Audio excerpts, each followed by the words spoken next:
I'm a Fairfax County public school teacher, and I'm going to give a message of encouragement to parents and teachers and students who are too afraid to come and speak forward.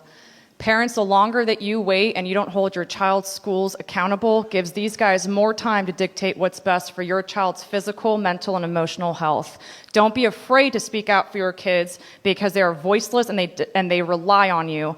You should be afraid of them rooting for socialism by the time they get to middle school. Teachers, it may seem that our careers have come to a dead end, but I'm here to remind you we don't work for the school board. We work to mold the next generation of well-rounded American patriots. So don't give up because it is up to us. Students, you are on the front lines of these indoctrination camps. Challenge the staff when you're presented with a ludicrous statement, and do not allow anybody to tell you that you cannot accomplish anything because of your skin color or to hate yourself because of your skin color.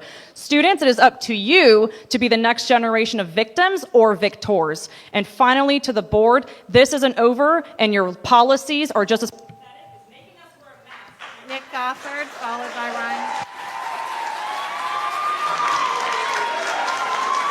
3 children in Loudon County. It's been months, and I haven't come forward and said anything. I'd like to first address those that called out rules earlier, because it's astonishing to me that the same ones hollering about rules are the ones that are actually supporting you breaking the rules. I also would like to say, where is your regard? Where is your regard for our freedom of speech? Those aren't just rules, that's our Constitution. When I saw a teacher express an opinion and suspended for expressing his religious beliefs, I could no longer stay silent. When did it become acceptable to be tolerant only when someone expresses a view that we agree with? When did it become appropriate to silence those that hold Christian biblical views just because you don't? When did it become appropriate to allow the school board, I don't know who you think you are, but it is not appropriate, it is not allowable to silence, bully, or dismiss our views as parents. Ian Fryer, to be followed by Elizabeth Loico. All right. Give me the...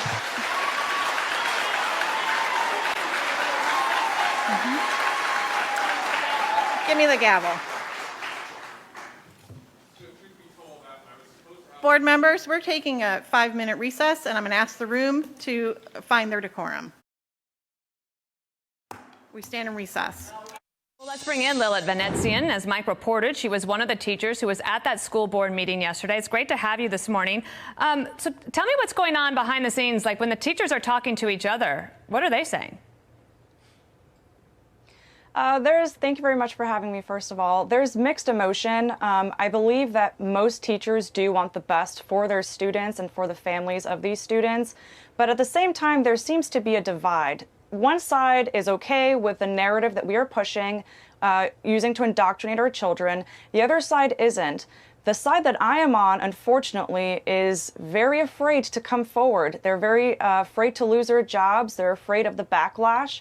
And as you know, Loudon County is notoriously known to go after those that do not agree with them. So why did you decide to speak out?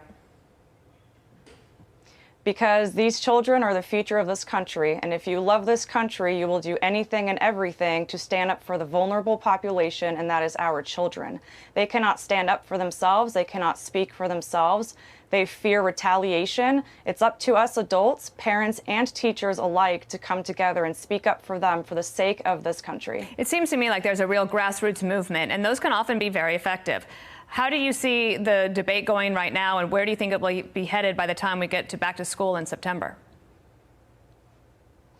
That's a great question. I think if we continue this path that we are on, if we continue showing up and holding our school boards accountable, holding the schools accountable, holding the elected officials accountable, then we can start to see some pushback. It's important for us to form an alliance with local parents, teachers, and students so that we can have an army of like-minded individuals who simply want the best. So it doesn't stop here.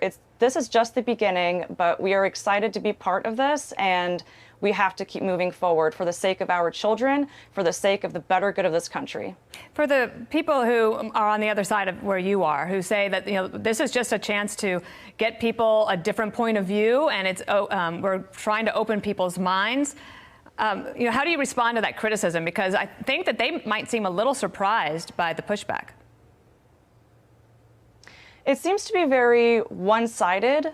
They talk about the anti-bullying initiative and love is welcome here, and it seems to me that they always talk about equity and inclusion, but it's only including those that have a specific mindset. So we're not including conservative students, we're not including conservative teachers and parents, but we're only inclusive with those that are divisive, those that don't want the best for their children, those that don't want the best for the school board and the best for the future of this country. So they might be screeching from the rooftops that they're all about inclusivity, but they're really not, and that's very, very obvious in these school board meetings. Have you ever seen anything like the response from parents in your teaching career so far as to this issue on critical race theory?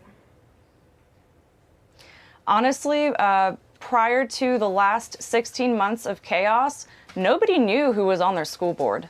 Nobody knew who was on the Board of Supervisors. Nobody really understood the impact that our local politics have directly into our lives.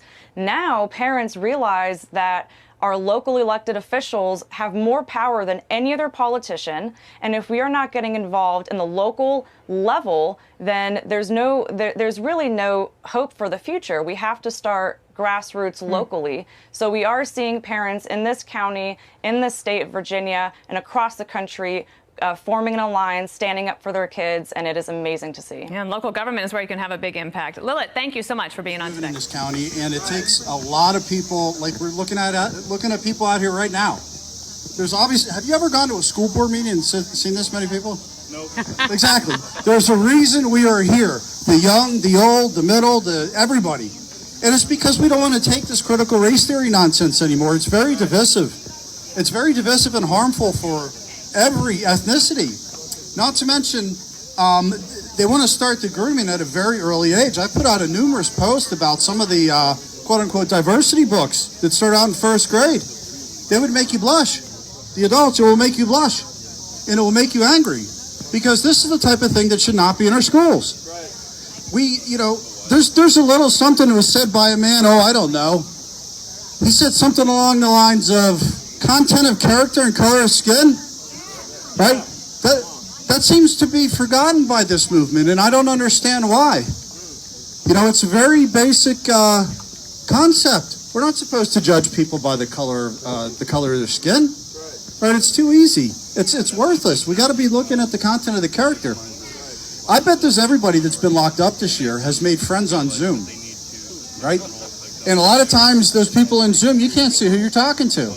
And then finally, you meet them face to face and you don't know what ethnicity they are, but they're the person you've been talking to over the last year. Does it really matter what they are? Right? So we need to keep the heat up on these people, right? We need to keep the recall effort going on these school board members, except for John Beatty.